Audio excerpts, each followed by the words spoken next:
राज्यात आज काय घडलं ते जाणून घ्या फक्त 90 सेकंदात। मुंबईतील मराठा आंदोलन हाताबाहेर गेलंय। आता मुंबईत कोणालाही येऊ देऊ नका, हायकोर्टाच्या सरकारला सूचना। रस्त्यावर शौचालय अंघोळ मुंबईचं खेळणं केलंय। मनोज जरांगेंच्या आंदोलनावरून उच्च न्यायालयात खडाजंगी। आंदोलकांनी न्यायमूर्तींच्या गाड्याही अडवल्या।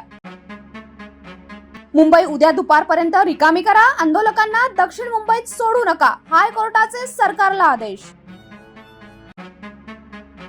आंदोलकांसाठी वानखेडे स्टेडियम द्या, मनसेची मागणी। राज ठाकरेंवरील टीकेलाही बाळा नांदगावकरांचं प्रत्युत्तर। जरांगेंच्या आंदोलनामागे शरद पवार असतील तर सिद्ध करून दाखवा, शरद पवार गटाचं सत्ताधाऱ्यांना आव्हान।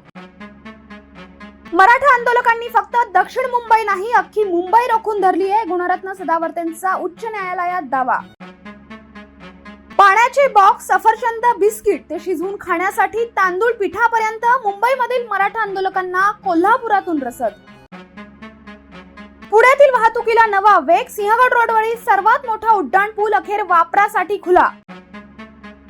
शरद पवार नाशिकमधून स्थानिक स्वराज्य संस्थांच्या निवडणुकांचं रणशिंग फुंकणार, भव्य शेतकरी मोर्चाही काढणार। अशाच महत्त्वपूर्ण माहितीसाठी बखर लाईव्हला सबस्क्राईब करा।